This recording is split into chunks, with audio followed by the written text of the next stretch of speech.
I'm good. Can you hear me okay? Just testing the 100%. Looks great. Lighting's Since great. I'm Looks like it's daylight there.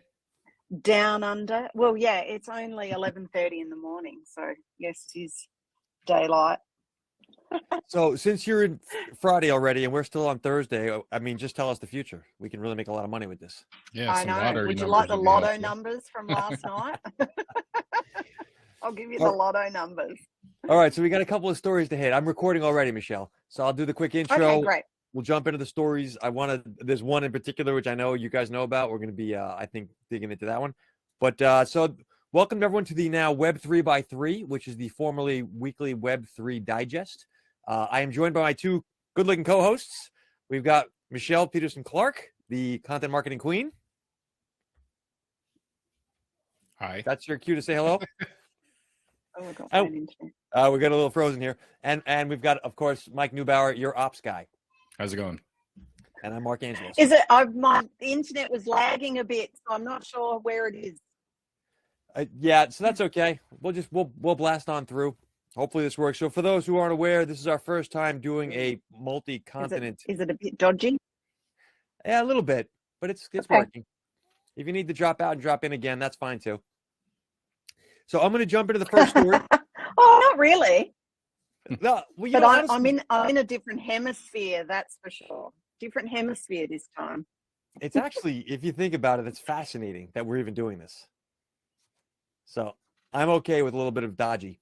There's Mr. Triplet joins us. Good to see you, Trip. All right, so story number one, the one that I can't wait to talk about. There's an article out of CoinDesk. We're internationals. That's what we are. Yeah, international. So the story out of CoinDesk is this: ChatGPT will kill search and open a path to Web3. So the brief is that rather than Very Googling, laggy. oh yeah, we're I'll lagging come on you. back. Okay. Rather than Googling things, you can now apparently drop it into the chat, which is ChatGPT. For those who aren't aware, it's an AI chatbot, and get an immediate answer. The concept of the article, if you haven't seen this CoinDesk piece, is around it. We live in a Google world of Web 2 where advertising drives these websites. And in the world of one answer without 400,000 results on Google, you now can have an advertising-free experience, which means these companies can't make money. And Mike, we'll get your advice out on this one in a second, but basically, how do these companies make money if they can't monetize the ads? Mike, what do you think? First of all, they can definitely monetize the ads. The whole purpose of social media marketing, search engine analytics is designed to, I guess, narrow your targeted audience. If this can do that directly without filtering through keywords or phrases and literally having those words and phrases come directly from the consumer, you can easily monetize that. You can retarget that. You can capture what people are thinking about at various times of the day at various parts of the world, and then you can target your products accordingly. This whole data analytics and this whole, I guess, capture of people's information has been a godsend to the marketing world, to put it bluntly. I mean, I remember as a kid going to the grocery store and having people with clipboards literally asking you questions and surveys about products.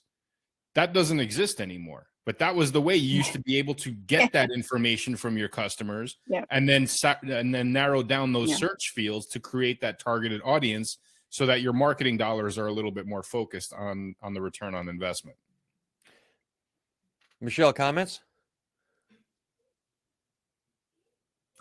Look, I don't disagree with any of that. I think that it's a new world, and we've talked about that for a while, haven't we? Over a few weeks of what's going to change with Web3 and how Web 2 companies are going to have to either adapt or die.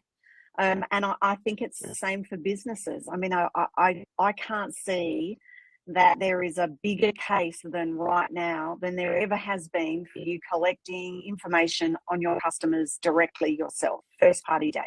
So you have their internet, their email address, and your ability to contact them directly, because you're going to need that with Web3. So I'll jump this one to the second part of the article. Talks about if the Web 2 advertising model is overturned, meaning that you can go directly to a search engine and not need Google anymore. then these companies could potentially make their money through the issuance of NFTs. And we've been seeing this in the news lately, and not specific to this, but we've seen a lot of companies doing this whole NFT route. And so that would mean all those projects, right? The Nikes, the Starbucks, Anheuser-Busch, there's a bunch of them. They go from being interesting way to make a few bucks to being the primary way of monetizing their fans directly, and they are fans. Mike, what are your thoughts? So I'm going to regurgitate something that I feel like I've said on every single one of these shows. This is the pure definition of a revenue generating marketing tool, right? Like this is really what the potential of what these things called NFTs or digital collectibles or whatever you want to call it, the potential is there for them to actually become that driving force that allows these companies to get their message across, get their branding out there, build that quote unquote community or that little targeted audience, and really have a different approach by using this tool as a way to complement other efforts that they're putting forth. Right. But when I was reading through the article, the only thing that I was really at the forefront of my mind was not really Web3, but more like a Siri or an Alexa. You know, like these things exist now. And like, you're going to tell me that companies don't monetize that currently? Of course they do. 100%. Right. In fact, I read an article that Roomba was actually doing square footage and processing that data to Amazon to see how big people's homes were. And if they were over a certain amount of square footage, they were then pushing like specific cleaning products to them. Makes sense. You know, but this is the world that we live in, right? There's no longer a private self. Everything you that's going to put you into a specific compartment, and a company is going to come along and be willing to pay for that compartment. And that is the data that ultimately will get stored using these voice search tools. So this is the old data is the new oil argument, right? And I'm not disagreeing with you. However, this is NFTs take on a whole new role in what you're describing, Mike. That right now we've not seen that type of a use of the NFT. The NFT has been, maybe you'll get a 3-year utility from a ticket. In my opinion, that's been the best use of it so far.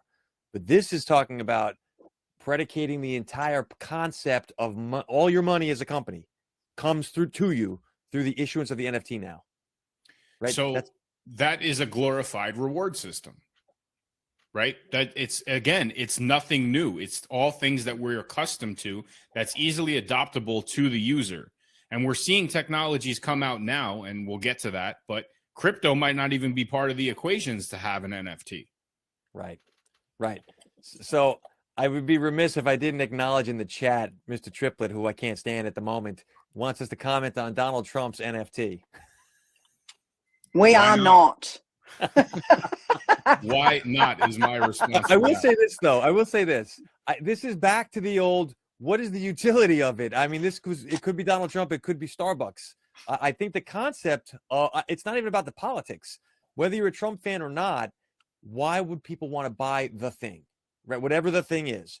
And so when you're talking about an NFT with a roadmap of utility, eternal value, if you think about it, that's going to be a different thing. This article that we're talking about out of the ChatGPT is going to be about that becomes the way they make their money, because there's no other way for them to make money in a Web3 world, right? Not through advertising. Web3 kills the advertising model. Thoughts? Michelle, are you still lagging? Yeah, I think, can you hear me now? I don't know. Yeah. It's I think that it's kind of like, I mean, I don't know, has Donald Trump in the past, in the 80s, did he do his own baseball trading card with his pictures on it? Like, it's kind of like, I feel like it's like that. And as we joked about earlier, like, do you get 3 years worth of orange hair dye? Is that the utility of the NFTs? And until it's not dissimilar, is it, to when we've talked about CNN doing something, or Nike or Adidas or whatever, just dropping NFTs for the sake of dropping NFTs to get money or whatever. Like, as far as I can see, there isn't utility yet. Now, that doesn't mean there won't be, but if you were a Donald Trump fan, like if you got an hour with him, then I guess that's utility. and more people would want to buy that, I guess they wouldn't be $99. But I think that, you know, the opportunistic side of dropping an NFT to your fans will go eventually, and then we'll get to the real stuff, and we'll get to the point where people will actually say, hey, I don't just want that because it's a picture of Donald Trump. However, it gets me a free night in any Trump towers in the world once a year, then I would buy one. So my question is, beyond the Trump situation, how does this impact politics in general? Are we going to see every billionaire politician issue an NFT? I mean, everyone has a blue check mark on Twitter, right? Like they feel like they have to have it to be able to be seen in the public square. Look, again, I don't want to get caught in the weeds on the potential of where people can go with this and what the utilities could be. It's a tool just like everything else is. You know, I mean, politicians existed way before social media. Now they can't exist without social media. You know, try finding me one politician that does not have a social media account. It's not possible anymore, right? So basically they flock to wherever has the most attention. Right now, NFTs might have the most attention. But I really feel that a project like this is nothing more than capitalizing on a buzzword, right? Taking advantage of, hey, I'm with the hip, cool, different trends and things like that. I don't think there's going to be a utility attached to it. Maybe you get a Christmas card from, you know, some printer that printed his signature on it or something. But really, I think that the NFT component of this is just a gimmick. I think a lot more people, a lot more companies are going to take advantage of that. And it's going to be our responsibility, the ones that are in the space now, to basically sit there and call bullshit and say, look, you guys are using this space for a particular purpose, not really what the maximizing the best use case for it, but here's how you could use it. And that's how we continue to evolve the technology. I'm going to take the other side of that, though, Mike. I don't think that it's about us or anyone in this space, even someone as active as Mr. Triplett, talking about this is what we should be doing. It's more going to be what we're seeing with this whole ChatGPT thing, where all of a sudden you can't make your money or you need to have utilitarian value. If you're not forced to do it, they're not going to do it. We talked last week about how the value NFTs take off when people don't realize they're NFTs, right? This is the thing I want or need. I don't care what it is. Donald Trump isn't it. We'll agree on that. But I don't think we're going to convince people, right? I think that the life moves in a way where you need to make your money through these things. It's not about arguing. I can't say I agree or I disagree with you. I just really want to take a step back and realize and solidify my point here that this is literally a tool. He is the king of using those tools. He took a red hat and he monetized the hell out of it. Okay. He took a simple saying and he turned it into a villainous format on certain sides of the aisle, right? A little acronym is now the death of everything. It's insane what this guy touches either turns to gold in some capacities or it turns to crap in others. But the reality is that this guy was on shows. He was in movies. He was in rap songs. He's a cultural icon, whether you like him or not. He will go down in history as one of the most prominent figures and widely known figures. Why not have an NFT collection attached to that list of resumes? Right. The thing I'll tell you this though, Trump is a user of the media, right? He understands how to master it. To your point, agreed. He's now, as a bellwether, if you will, doing something, whether we agree or not. Issuing an NFT in the political realm is going to spark additional. So I don't. What's political about it? He's other than his name. Well, I mean that's pretty much speaks for itself. He's a presidential potential contender in the U.S. politics. Right? I don't. Okay, ahead, Michelle. And I think that it'll be things like if you have the NFT, you get in early to the rally, you can get seats up front, closer, and all of that. That's the marketing tool. That's the marketing tool that he could maximize using this new technology. Now he can go out and he could sell a ticket that offers that exact same thing, right? So again, taking a step back and just eliminating the smoke screen of it's Trump and he's this, he's that, he's this to people, he's that to people. He's using this new stream of technology as a means to communicate and engage with the people that he can.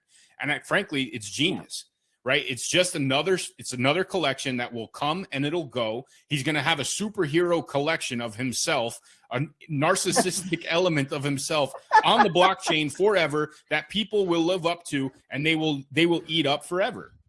Yeah, right. There you go. You have Iron Man. There's no difference between Iron Man and Trump. Trump will be replacing Iron Man in the future Marvel movies, from what I've been told. But listen, like the political gambit of things is always a step behind the technology, right? And the minute that they get their claws in it, that's when it really sours the technology element of it. Twitter is no different. I mean, Twitter used to be a space where you can just, write something in 200 characters or less. And now it's become this political echo chamber that people either are addicted to day in and day night or just can't stand it. All right. We got a hot audience here right now. I got Sean Snyder up my butt. We got Joseph. So we're going to pull some people in. This is why we weren't supposed to. This is why we weren't. There was another topic that I really wanted to cover too. So you want to get the topics first and then we'll do this? So hold on a second. Wait, point of note, just operationally, folks in the audience, our goal was always to rip through the news and then bring in the QAs and have a conversation, which is what we want to do.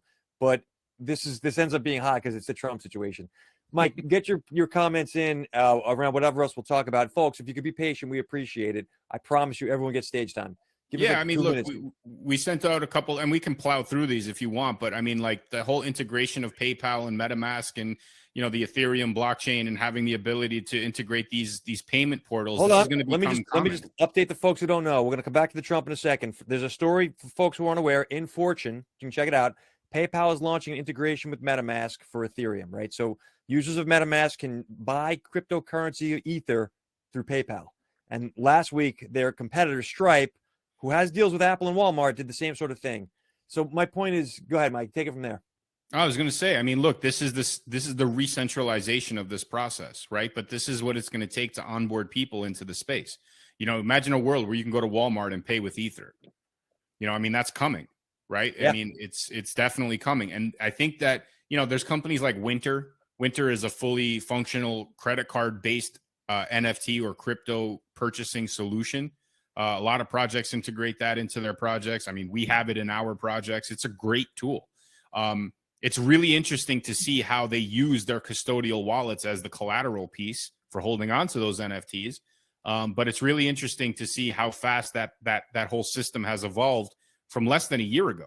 I mean, less than a year ago, you used to have to be able to bridge your crypto into a wallet in order to make any specific kind of transactions. Now it's completely different. Michelle, what are your thoughts on this? Bring us some perspective from Australia. Look, it's only a matter of time, isn't it? I mean, we have talked about this over a number of weeks. When the likes of big banks started to get patents or trademarks for digital wallet or digital payment method and all of these sorts of things, where things like the ANZ Bank, for example, here, they're wanting to create wallets that are like the ANZ Digi wallet and stuff, these sorts of things. So their players are positioning themselves, and I know a lot of the big banks in America are doing that too. So it's just going to be a matter of time before they all are doing it. Yeah, I agree. All right, so in that same vein, there's another article. We won't spend too much time on this because I know folks want to speak. This is an article. Where's this from? This is off of Rolling Stone. Oh yeah, Rolling Stone. Rolling Stone. The middle ground.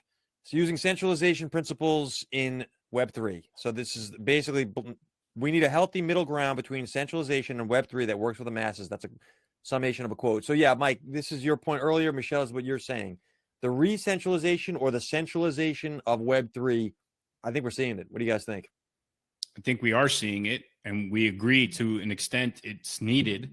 But I also feel that there's enough of the technology and the components of the technology to have the best of both worlds, right? You're not going to get swallowed up by an Amazon or, a Walmart or something. If you're a small business, you can thrive in, even a medium to large size business, you can build your own internal blockchains. We'll get, I guess, into the political spectrum of this. There should be political elements that are visible on blockchain. There should be nothing behind the Wizard of Oz curtain. Everybody should be able to see what the hell is happening, where tax dollars are being spent, what regulations are being put forth. But this is an immense forfeit of power and control that I don't think we'll see. I love you, Mike. Not going to happen. And I'm putting this is completely opinionated jerk, but 30 years of Wall Street, there's no way that you're going to have politicians, et cetera. If there's slush funds running, which I'm not saying there are, but if there ever were, they're going to shine a light on that. Not going to happen. Yeah, well, FTX kind of proved that they are. I totally agree with you. And I think that's really the downside, but that's really what this technology shows is available now, right? It's a complete transparency initiative. Whether people can read it or interact with it, great. But, you know, they're not going to turn off their financial faucets or their control elements. I totally agree with you on that. But what I'm suggesting is that as the technology evolves, we have to understand and take a step back and realize that the technology is available for them to be able to do that today. Yeah. And I think too that because of what's happened with FTX, some centralization is needed to bring back some legitimacy to the space that can then be used to move more towards decentralization as we go on. Because I think that we need to have people start to trust it again. So we need trust, stability, and credibility, so that people, I mean, because at the moment, like every second person who knows that I'm involved with this go, oh, what about that thing in the Bahamas? You know, like, and it's like, okay, you know, we're so in our own bubble for sure. Yeah. Well, let me ask you both something. Does centralization bring trust? Absolutely not. And that's something that I think has kind of gone by the wayside here. We look at what happened with Twitter, right? People are freaking out right now, legitimately freaking out right now because Elon Musk bought Twitter, right? So now this little echo chamber of political banter going back and forth cannot be affirmed because there could be differences of opinion. And they call that misinformation and disinformation. And that drives people nuts. They want the centralization. They want the monetarization. And that is, I think, a huge issue that social media has created with this whole political spectrum, if anything. So to Sean's, go ahead, Michelle. I think though that if you're a customer of Chase Bank and you get a letter from them to say that they are creating a crypto exchange and you're going to automatically get a wallet that's tied to your current bank account and you can onboard and it's going to be easy, I think those people do trust that, whether they should or not. And so I think that's that kind of thing that is going to help the space become bigger and more mass adoption, which we've talked about needs to happen in order for it to get bigger. So what happens when Chase or a Binance limits withdrawals? Yep. What happens if they don't like what you did and they turn your faucet off and you're no longer able to make those type of transactions?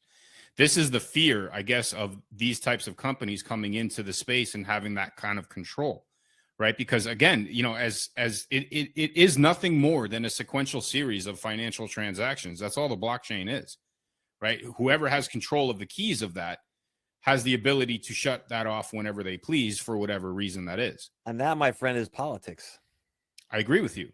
And I agree with you. But it gets dangerous to a point where if you don't agree with politics, they can still initiate certain things rather than sitting there and actually talking about it. All right, this brings us to a comment that Sean Snyder made, and I want to just bring the crowd in a second. Sean said, I think it's great that a politician, this is Trump, is getting involved in the Web3 ecosystem before they start making bills and legislations on the space. So on one hand, you've got politicians who are leveraging Web3 through NFTs to try to help themselves get elected or reelected. On the other hand, you have the centralization of control of the banking system through the central bank digital coins. And you've got the original ethos, of course, of Web3, which is decentralization, no control, no, not your keys, not your crypto. How do we marry these two concepts? Michelle, you want to go first? All right, so I got an easy out for us. I'm going to pull the crowd up. Guys, I'll respond. I'll respond to that briefly. I mean, look, you know, I again, I don't think everything the guy does now is essentially for political gain. I think there's no doubt in that mind, right? I'm sorry. It's not about Trump. Well, it's marketing, right? It's just an element of marketing. But, you know, I don't think that we're in a position to have these guys actually use the technology to that type of advantage yet. Right. And I think it comes with an understanding of that technology. There's great use cases that we just completely neglect because we get caught with all these black eyes and these funny stories. But You know, why can't a politician create some sort of a charity case that's an NFT?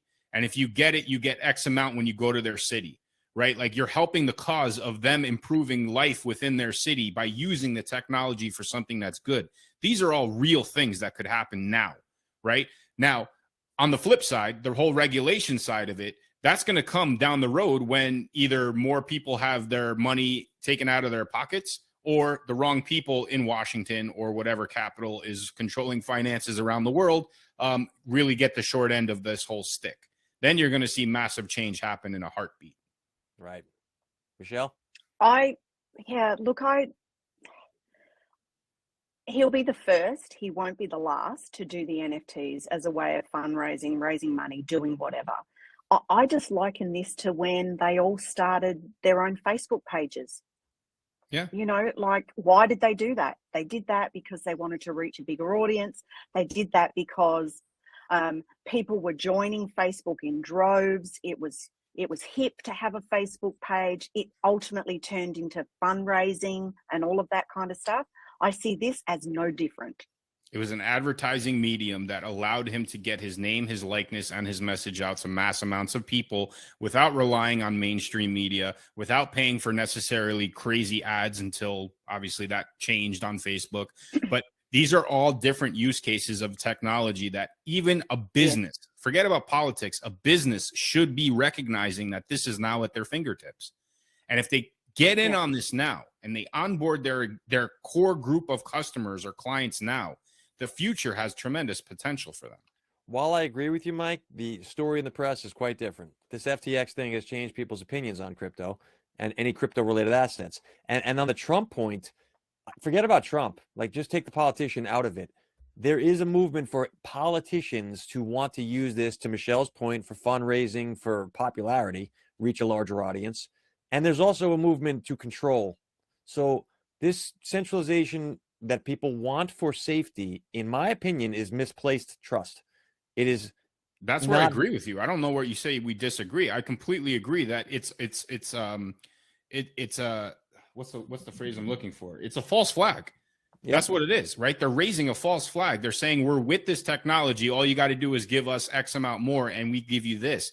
Look, and this is where we, the ones that are in this space now, that are in the weeds, that understand, have the advantage here, because we dove in the deep end without knowing what was in the water, right? We swam the channel. We understood that in order for us to truly understand the technology, in order for us to sit here and have a three-way discussion where we can break down any article that comes into it in this space, have an intelligent conversation about it, bring people up, have intelligent conversations with them. The only way for us to do that was not to sit there and listen to what Trump did on his NFT project, but to actually experience it ourselves. Mike, I think we swam incorrectly because one of us ended up in Australia. I mean, I'm not pointing fingers. I wish I was there. I've never been there. I always wanted to go. I didn't swim. I'm going to pull the audience in right now. Trip is still here. If you want to say something, Triplet, you're never one for banging on the microphone. But yeah, we'd love to have you. All right, great. I see your hand. I'm going to pull you up on stage. First of all, as always, thank you for joining us, Trip. It's great to have you here. Thank you. I'm the last one in the room. What happened? That's great. Don't worry about it. It's getting recorded. This is all going out later. Dude, we say Trump and everybody scatters like cockroaches. Yeah, politics scares folks. My wife just pulled me in and goes, "Did you see Trump's big announcement?" I'm like, "What?" He's launching an NFT series. I'm like, "Oh my goodness." And then we're not fans, obviously, here. To stay away from politics. But the first thing I said to her was like, "Well, I got to go check it out. I need to know how many are minted." And this one, she goes, "You better not." I'm like, "I'm just interested if there's any like potential possibility that if it's a limited mint, could it have value?" And she forbid me from, even as an investment opportunity, if there was one there, which I think is a complete shill and a grift. And a lot of the stuff that Trump does is just to line his own pockets. Personal opinion, no financial advice, no legal advice, but purely opinion. She's like, "No, you are not going and checking." Triplet, you can take the boy out of Web3, but you can't take the Web3 out of the boy. They're only $99, so there's going to be 300 million of them, surely. Yeah, exactly. He says it looks like you get the opportunity to basically be put in a raffle to potentially spend a night at Mar-a-Lago or have a one-on-one Zoom call with him or have lunch. Or he says it in the commercial. The commercial is so bad. I mean, like, Trump has never been a strong speaker in the first place.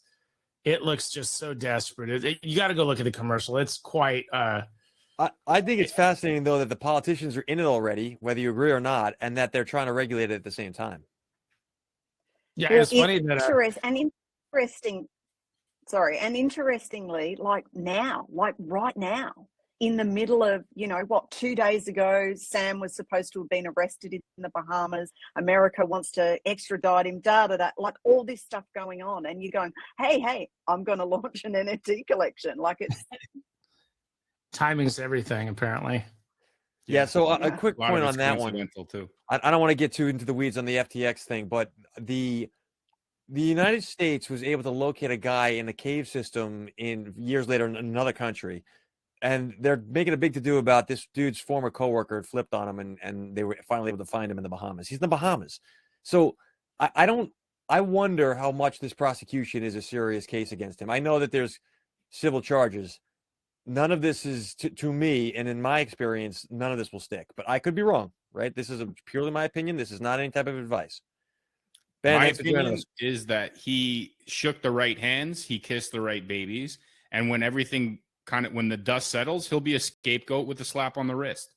And that's exactly how it's going to play out. But don't you find it extremely ironic that the day he was supposed to testify in front of Congress is the day he gets arrested, and oops, he can't testify? I mean, like, there's so many things that are we're never going to understand this true story. We're never going to be able to follow the money. I think we already do. What's to understand? Well, the fact that we won't understand is what we will understand.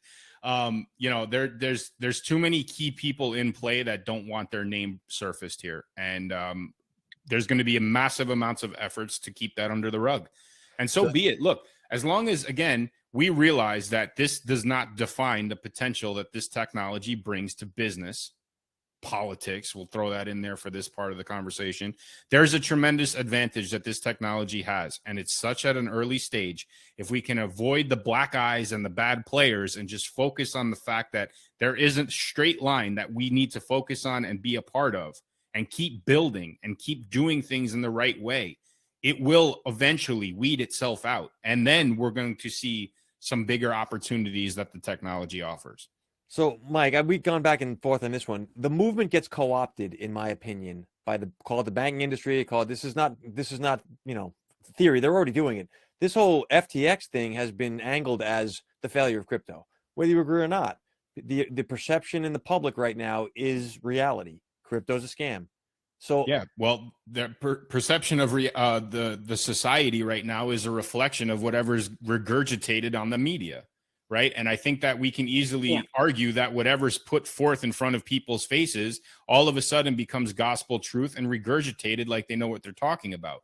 But I challenge anybody that's actually in the space that understands the technology, that can build smart contracts, that have launched NFT projects, that have built communities from nothing, and just had a digital token to back it up with and added value to that token. I challenge anybody to tell me that the space is dead because this guy stole a bunch of money. So we're entering a situation globally now of echo chamber, not in the case of Web2 where your social media is all that you see is your own view, but rather in the case of media that's like the mainstream media views it one way, call them the alternative journalists, call it the other, whatever you want to do it, they view it the other way. And you've got these two different perceptions of centralization at war at the moment. I don't know how it plays out, but I do know that the way either side will win isn't by winning the argument, isn't by working harder and making blockchains that really do the job. It's convincing the other people that their thing is wrong by making your thing their thing, right? Or the perception they're in. What I'm trying to say is you're going to see these politicians use decentralized tools with a centralization angle and eventually decry the decentralization. This is going to play itself out over years, but I would be surprised if they regulated the way, like in the States. They can't really at this point, now that they're using it. But I also would be surprised if they let it go totally decentralized. I would be very shocked if that's the case. And frankly, I don't think there's enough fuel in the tank at this point to onboard more people into the space to make it trustworthy if it is decentralized. Look, this whole thing started, if you recall, from the whole concept and the notion that Facebook was just taking everybody's data. right? These massive tech companies and these software companies were literally going after every single person's information, using it, monetizing it, and kicking back nothing in return. I think that is fearful in people's heads of repeating.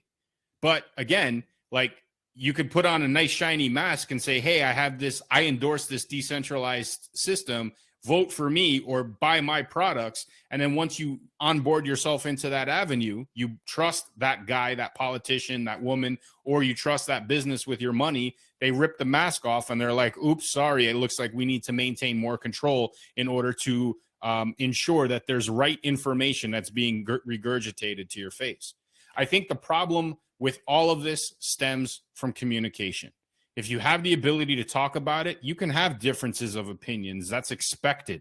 We're not like, these little robots that are programmed to just regurgitate the same stuff. We have to have a thoughtful analysis, especially around a technology that offers that platform for us. So I'll be in the comments here for those who aren't reading it. Ben shares that the e-rupee has gone public, it's online now in India. Live, The Reserve Bank of India has their central bank digital coin active. And for those who are following this in the States, they've got a limited, they're testing it right now. There is a Fed coin, whatever you call it, live in a limited fashion right now to see how the tech is working. So it's moving ahead. So it's going to be interesting to see how far and how fast it moves ahead, though. Because will the Fed have complete control over your ability to use that token? If you're asking my opinion, yes. Why else would they issue it? I don't think people are going to stand for that, man. I think there's going to be a very strong limitational push about people actually supporting that type of endeavor. I agree with you, but I also think people don't understand that, Mike. Like, I know what you're talking about, but the majority of folks in the world are unaware that they can have their money shut off. That's a big problem, and it's going to take people to get punched in the face in order to realize that. But once it's in place, it's in place. And that's not true. Currencies have come and gone for the dawn of humanity. I mean, there's actual, there's tokens from the Mongolian Empire that aren't, they're only worth something as a collectible now. So Ben has introduced an interesting concept in the chat here that China has basically been a testing ground for social scores that are run by the central bank. Yeah. And that's the way we're going to model our global economy around China. I mean, I'm not taking a side here. That's a good idea. I'm a Western capitalist, so you know my opinion. But the truth of the matter is, it's already happening. I understand that, and it's happening in places that do not have that free market economy, right? And I don't think that a place. I'm speaking, in my opinion, based on the United States, okay? And I'm sure there's Westernized civilizations, Australia, parts of Europe, Africa, South America. I mean, have you guys been to areas like Colombia, Venezuela, Brazil? I challenge them to try to get rid of the cash system. It's never going to happen. Yeah. The one thing that stands out to me by going to Colombia, my wife's from Colombia. She has family there. I've been there many times. My favorite place on earth. One of the things that stands out to me is people's willingness to get out and hustle every day. And what they do is that they go out, they make bread in the morning, they stand at a red light, and they go and they sell bread to people in their cars. You think they're going to be paying with a centralized Colombian coin? Not going to happen. Not going to happen, man. The society in its entirety will crumble. Right. And yes, Ben is correct. They do hold a lot of crypto events. Ethereum just held one there not too long ago, a couple weeks ago. But I don't see it being a centralized economy. No way. It's going to be an offshoot of it. So, Ben, I agree. South America is generally crypto friendly. I also think that, Mike, you're right. But the reality is people aren't paying attention. I'm not happy with that, but that is the truth. Go ahead, Michelle. Yet. They're not paying attention yet. They will, though. What makes them pay attention? Well, COVID woke a lot of people up. Whether you see it or not, there was a lot of pissed off people that were protesting and out and very angry with the ways that their governments handled the situation. Yeah, so this is an interesting comment. I don't want to get into this one, Ben, but the petro yuan is this geopolitics is a factor in the evolution of crypto is what I'll take from this. And there are different systems at war with each other economically, and I don't know how it plays out, but crypto in general, as proven by Bitcoin, is a universal. So that genie's not going back in the bottle. I wonder how this plays out myself. I think it's fascinating, but I would say people aren't aware. They don't understand the nitty gritty. And I don't want to, that's not the focus of this show. This show is a business focused one. But the reality is that blockchain does things in the business world, and it's right now being used for what? Quick, grifty NFTs for politicians, coffee cards maybe are the best uses. I disagree with you, man. I think there's a ton of great things that it's being used for, and those things don't get the spotlight, right? Like you don't watch the evening news to watch the guy that sat and read the book to the kid in the hospital in the cancer ward. You watch the evening news to watch the guy who shot up a school, right? Like there's a lot of things that this technology is offering that is very, very, very useful. And until those things start seeing the light of day and people start recognizing the use cases for that, the average everyday person is going to find good use cases for it. Look, I mean, Ben put a comment in. I'm reading it now. Blockchain is the weapon we are all fighting for. I disagree, but I agree. Blockchain is the tool we are all fighting for. This doesn't need to be a weaponized technology because that's a very scary, dangerous terminology to describe it. This is a technology that could be applied. It could be applied to business. It could be applied to personal. It could be applied to artists. It is a universal technology that could be monetized. It could be done for different use cases. I mean, we all know Fanzo, who's doing an NFT 365 project in awareness for ADHD. He's done tremendous work in that space, all by just leveraging the technology, using it for a different case other than getting Bored Apes or figuring out ways to put Trump on a superhero costume, right? Like, there's going to be people that use this thing incorrectly, and there's going to be people that use it in a way that we never thought was possible. But the people using it incorrectly are very powerful institutions.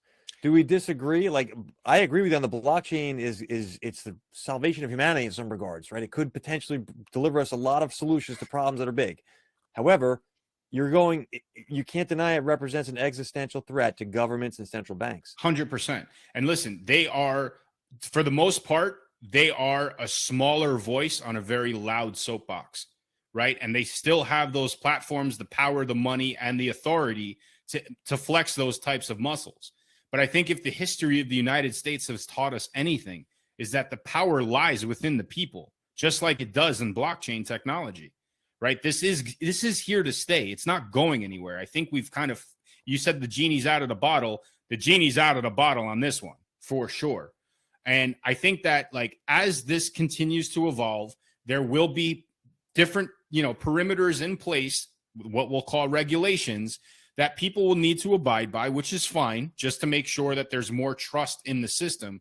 But I think the underlying elements of the technology, the fact that it uses specific nodes rather than one central location in order to execute its technology and its transactions, these are all different elements that I think that will ultimately lead us on a path where the technology is going to shine the brightest. And it's only going to take one, man. It's going to take one of those institutions. It's going to take one of those prominent figures to sit there and say, you know what, I'm going to use this and I'm going to do X, Y, and Z that's going to help change the world for it. And once that happens, once that gets into the spotlight and the backing of it is on the blockchain, people's attitudes will shift. They will definitely change. Michelle, comments? Mike is fired up tonight, is my biggest comment. I'm waiting to get my Trump NFT. All right, so I'm going to pull us back from the brink of geopolitical nuclear war. I've got a fun story that I want to wrap up with, and then we can, Trip, thanks for joining us. And so this one is about gaming. GamerPay, right? This is a story out of Finance Yahoo. There's a better way of buying gaming NFTs. GamerPay, a leading gaming skin marketplace, has now a way that you can, a no-ramp model to buy NFTs with cash. This is the first time players cannot use crypto to buy NFT skins. That interests me. Thoughts on this, Mike, Michelle? Michelle, I have some really interesting thoughts on this one. Look, it's just another way of us spending more money on Fortnite if this is going to happen. And I'm not happy about that, I can tell you. Go on, Mike, you say. I had a chat with somebody about football players, NFL players, and we were talking about the jersey sales and how that institutes into the NFL versus the NFLPA. Players make more money on skins for avatars in video games than they do actually selling jerseys. There's more online digital jerseys sold than actual jerseys. And that I thought was super interesting. Now you take the component of this NFT. How many people, forget about the crypto element, how many people don't have these digital wallets, right? These digital wallets are then, you know, but you still want that skin. You go out, you take mommy's credit card, you go, you buy this jersey, you buy this skin for your game. Where does that NFT live? Where does that asset live? This sounds nothing more than a Web2 solution where you buy a digital collectible. That NFT lives with the company until you get your wallet in a custodial account. Now, if you never claim that NFT, could it be resold? The answer is yes. Michelle, thoughts on this? Yeah, I agree with that. I think that it kind of ties into all the other stuff we were saying. Until there's greater, more mass adoption where people have a wallet, even if they don't really know that they've got a wallet or what it's called, they're not, you know, they're not owning anything, are they? And that's where the decentralization part comes in. I'm pulling Ben up on stage for comments because it sounds like he's got a project. And then you can take that wallet. Yeah. Oh, I'm sorry, Michelle, please. You know, like we can take that wallet and put our Fortnite skins on it, and then we can go over there and we can have our Overwatch skins on it. I mean, go over there and we can have our Call of Duty knives and skins on it, and you own them all in your wallet. Right now, all those companies own or have control over the things that you've paid money for within that game, within your account, which they can ban you and turn you off from at any time. Yep. And you're 100% right. The whole point, especially in the gaming world, is a status symbol, right? You have this skin, you're special. You reach this level, or you know, I remember a conversation with Triplet. You know, he was kind of bent out of shape because he spent years playing a game that a kid who bought it yesterday and paid all the upgrades got to the same level as he did.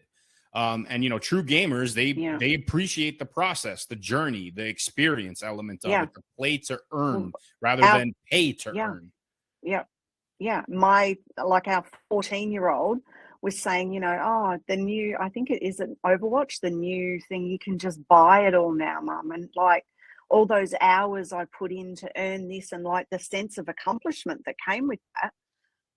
You know, he's like, they've just turned it into, if you've got the money, you can just pay, you know, however much it is, and still have the special skin or the upgrade pass or whatever. And like he's kind of gone, it's kind of taken a bit of the fun out of it in some senses. But the NFT backing of it creates some sense of a marketplace that the users can now re-engage the sell on, right? So you can purchase this special NFT, you know, jersey upgrade of this player, this retro jersey. That player retires. Now that collectible piece can be sold on an open market by the user, right? So it's a scalable business for the game still, but now there's a different component for the actual user.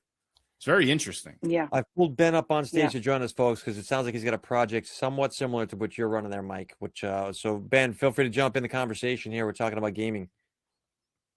So the one thing I think, and I missed the first half of what Michelle and Mike was saying, but from what I was hearing, like NFTs and Web3, if you put the utilities behind them, like we're doing, or Illuvium's a great example. Illuvium is a project on Ethereum that has tons of esports money already backing it, and the NFT ownership of those lands, ones that have arenas on them where esports events are going to be held, the person who owns that NFT will get paid out all the advertising rev and all that stuff, right? So that's where, now the whole cash thing, somebody allowing NFTs to be bought for cash, I mean, I don't understand why that would be a thing. I mean, you can already buy NFTs on multiple marketplace and play to earn on Solana and others with credit or debit cards. So, well, I think they're trying to open it, Ben, into a larger audience, right? So if you have a crypto wallet, great. But what if you don't?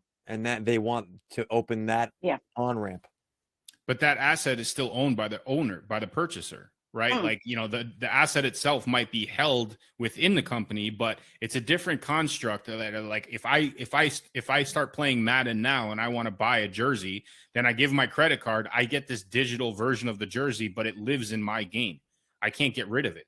versus me having an NFT that allows me to download that avatar or that game or activate it using my NFT. Now I can turn around and sell you that NFT. You start Madden. Now you can activate it on your system, at which point you download it in yours. There's a difference in the element of it. Like, I can't sell you my assets unless they're on chain, or at least using the Web3 functionality that we're trying to, push here. Right, and another thing is, which that's a big thing we're in with the DAO and something we're focusing on with Forgotten Corners, our Play-to-Earn metaverse, is NFT lending. So one of the things we've been successful doing is buying NFTs for these games that are pay to earn on Web3 and lending them out to players at zero upfront cost, no cost out of pocket, and having a rev share split on the in-game earnings. So it provides players equal opportunity across the board. They can play with NFTs against the people who have all the money, who have the best NFTs, right? And actually compete. So that business model we've seen working really successful for the DAO, but like NFT lending is a whole utility that could even go beyond gaming into real life assets as well. Well, So Ben, I think go the ahead, IRL benefit and utilities are critical, and they're the underlying marketing tool that I guess keeps the community engaged and adds and continuously adds value to the overall project. I'm going to play the wet blanket, folks, and say when I hear the word NFT lending, Ben, that lending word makes my ears prick up. What am I thinking? What are you thinking as far as regulations, or what do you? Yeah, well, that's why I said lending as a word for you to get it pretty quickly, because we call it sponsorships. Right. No, I know, and I'm with you. I agree 100% that that's the right way to approach it. The reality is, if there's money changing hands and it's a quote unquote security, the regulators are going to take a sharp eye on this. And I'm not saying it's right or wrong. I'm clearly in your camp, but we saw what they did with the meme folks out there who are shilling these things. Right. I fail think to understand the security element of it, though. Can we make money from it, Mike? Yeah, but that doesn't define a security. Right. So that's what I was about to say. You can sponsor somebody to be able to make money. Like you sponsor a racetrack, NASCAR driver or something, to put a patch on the jacket, right? Guilds are already doing that in the gaming space in Web2. Esports teams are being sponsored and wearing patches and all that. So this would be essentially the same thing. Instead of having to put a patch on them, they just are using DLA DAO NFTs. Right. Well, again, it's a billboard, right? It's a marketing tool at that point. Yeah. Also a marketing tool at the same time. Yeah. Yeah. We'll see how it plays. I think you're right. I mean, gun to my head, I agree with you. I clearly hope you're right. I just know that I don't particularly see a Goldman Sachs or a Morgan Stanley having an NFT trading desk, hashing out VFriends. I don't see that. But I do think that right, but that's the type of NFTs that I'm not talking about, like VFriends. Like I'm talking about Illuvium, EVIO on Solana. These games where people there's already good economics behind them. Gods Unchained has an amazing economy behind it. Here's the problem with regulation, though. They have to define the term NFT, and when they define for one, they define for all, which creates the loopholes, the problematic. It's called market structure on Wall Street parlance, and it means these rules don't apply in these circumstances because this usage of the NFT that you're describing is a patch on a sleeve or the hood of my race car. I agree with you. The problem is where the blockchains come into play. We've talked about this, right? If you have the ability to launch those types of projects on various blockchains that are bound by those regulations, that might help iron out some of these wrinkles. So that's where go ahead, Michelle. So what happens now if, like, in terms of regulations or whatever? So I've got an account that I've spent, $1,000 on buying Overwatch skins and knives and whatever, and then they cancel my account. Like, what ownership rights do I have over that? Or in terms of money, like, how is it regulate? How is that type of purchase regulated currently? It's not. Not in Web3, no, because you're buying the in-game asset, like Web2, like Fortnite. What you're talking about, you don't have any ownership of the actual game. Right. Whereas like Illuvium, if you buy into the token and the NFT lands, you have ownership and royalties and all of that. Yeah. So a lot of games have like councils or voting structures as well. to run with it. So you get a governance and say in how the Web3 company, organization, whatever you want to call it. Yeah. And what gives you the authority to have a voice in those decisions? Well, that depends on the project, right? Like in ours specifically, you'd be a DLA DAO token holder. That gives you governance. And if I hold over. more tokens than you, do I have a higher voice? So yes, but we're working on a quadriadic voting system to where it will lessen the effect of well voting, but not to an extent, because you got to have a fair balance, right? Like some people have more money than others, and they're going to be more interested in others. So it's like we can we have like the algorithm or whatever this is another dev member who's working on this, but I think it's something like 10 squared of whatever the amount of tokens. So if you have 100,000 tokens, then you would divide that by 10, and that would be your voting power. So 100,000 divided by 10, that's like what, 10,000. So then if you have 10,000 tokens, your token power voting power would be 1,000. So it brings the voting power closer, but still doesn't put it to where everybody's exactly even. So I'm asking these questions for a follow-up question, obviously. Sure. And I'll swing the mic up to my Wall Street friend for further analysis on this. This is the security, right? If I own different series of stocks, I have different voting powers within an organization. Yes. This is where the security definition and the alignment of a security comes in. Buying a skin on Fortnite, that's purchasing a product. That is not necessarily a security, even if you can resell it. I agree. Stupidity. So here's my point, and to your earlier comment, Mike, different blockchains for different NFT use cases. You had mentioned that, correct? Yeah, we talked about that in the whole FTX ordeal, I agree. right? Having one that's dedicated to an exchange, having one that's dedicated to a DAO. It's a great idea in theory. Who determines the use case of that NFT issuance? Because you can. This is a gray area where my NFT does both. So, right, it can get me as a ticket. It can become a collectible. Oh, and it also has voting powers. And I think that as the technology evolves, you're going to see the different elements within the technology answer that question for us. The way the smart contracts are written, they will be written in a way that's very delineated for a DAO or for a security purpose. There's going to be other blockchains that are focused on gaming and reward points. And the way that the technology is written within the programs of the smart contract will help iron out those questions. Right. I think... Real quick, Mike, you must be a big fan of Cosmos ecosystem then, because are you familiar with the Cosmos ecosystem? I was one of the very early investors into it. Okay, you had to be the way you were talking just now. I just wanted to point that out. But I mean, truthfully, dude, I built a lot on Ethereum. And I think the power of the blockchains have, the ability to take the elements of the basic token and turn it and transform it into something that you can extract something else of and give purpose to. That's really the purpose of this Web3x3 conversations. We analyze these elements and we try to funnel it down to how can we break it into a business related topic. And if we can use that technology and focus on how does this not necessarily help a Sam Bankman-Fried, or how does this help me in my local haircut business or my local technology business or my local Wall Street business or my local bank business? Like if those elements of that technology are focused around that, we can see the evolution of this transform as it continuously integrates into society. Ben, I've mentioned this before on several different occasions. I don't think the technology will truly be understood or adopted by society until there's an app that makes people waffles. And then, once we see that occur, then people will jump all over it just like they did with every other social media platform. And that's where people are going to start having the opportunity to say, hey, I'm going to download my MetaMask and I'm going to go to Walmart and I'm going to pay for my groceries with that. But that takes us back to the conversation earlier. To Michelle's point, people want centralization. I want my JP Morgan Chase account to do that for me. But you see, the uniqueness of crypto is that you can exchange that crypto for other crypto, right? I can't go to Walmart and pay with Canadian dollars.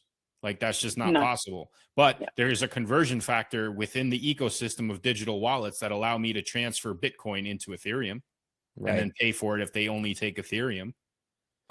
Oh, I have a Coinbase card. I spin right off of my Coinbase card. There you go. for my cryptos. Yeah, and get actually earn crypto back. So You like the Reward Coinbase system. card? There you go. Ben, wait till you have the Fed card. You'll love it. Yeah, I'll be the first one to get the faucet shut off. I won't have internet for a while. We'll have to figure out a way to get smoke signals out for this Web3x3. We're at the hour, folks. Ben, I want to thank you for joining us. Really, and appreciate you bringing to the Thanks, Ben. conversation. It's great. We're gonna wrap. Thank you for having me. Appreciate it. Of course. I'm going to give everyone another last moment for comments. I think I can guess what yours will be, Mike, but we'll start with the young lady down under. Last go around on thoughts, themes, things you heard, things that you think we should keep an eye on. Michelle. Well, I got kicked out a bit for the ChatGPT thing, but I've been playing with it this week, hearing what other people in the space are doing it in terms of content, because I'm the content marketing queen. So I'm interested in the content of things that it does. And while obviously there's kinks to iron out and it doesn't know everything and whatever, it is a game changer. So watch this space. Awesome. Thank you. Mike, final thoughts. We keep seeing the evolution of different components in this space get built on. That's just one of them. That's just one of the next pieces that's going to continuously evolve and just add another iron in this fire. And the fire is still ablaze. Look, again, there's a lot of articles, a lot of noise out there that it's not on fire. It's going to roar back. And I think as economies bounce back, we're going to see more investment and more opportunity evolve within this space as well. I appreciate that. But I think the thing though is that people still need to know or understand how early we are, and there is so many opportunities that are now available but will come up and be available for businesses to take advantage of this space. You're 100% right, and I think we have to remind ourselves of that too, right? I mean, I spent the last 48 hours straight, like zero sleep, building metadata for another project. I mean, I sit back and I look at the completed solution now and what the hell? Most people wouldn't understand where this even begins, but I can lay it all out. And I just got to sit back and sometimes remind myself that as we continuously build these things, as we get more and more of them out into the public, we will see the growth of it. And we're at the seedling stage of this. And that is really imagine being at the seedling stage of the telephone or social media or emails. I mean, hell, when emails first were a thing, imagine being on the forefront of that technology. I mean, We're on to something. It's not going away. And I think that there's a lot more good players in the space than bad. I agree with you, Mike. From my perspective, I think that we're seeing calls for centralization and safer ways of onboarding. In Rolling Stone magazine, that's pretty mainstream. So that's very encouraging. But I do think that the main thing that we should keep an eye on, Michelle, to your point, ChatGPT, we didn't do a whole lot on that. So don't worry, we'll revisit that in the future. That has the ability to onboard the world into Web3 because the NFT becomes a primary way of driving monetization for these companies. And by the way, ChatGPT 3, no one's even arguing. It works. It works. So the question becomes, how does it get applied? And if it ends up displacing Google, which it definitely has the ability to potentially, that's going to be a very big positive for the Web3 movement. It's my thoughts. Except Google has Google Cloud Services, which controls the internet. So centralization, baby. Yeah, we'll see how far that goes before they start losing money. But anyway, on a technical note, it's been great that this works from Australia. Michelle, this is it's fascinating. We live in a world where we can have a conversation in real time on a Web3 or any other topic, and one of us is in another continent or another hemisphere. Yeah, it's exciting. Yeah. Very exciting. Ben, thank you for joining us. Mike, always a pleasure.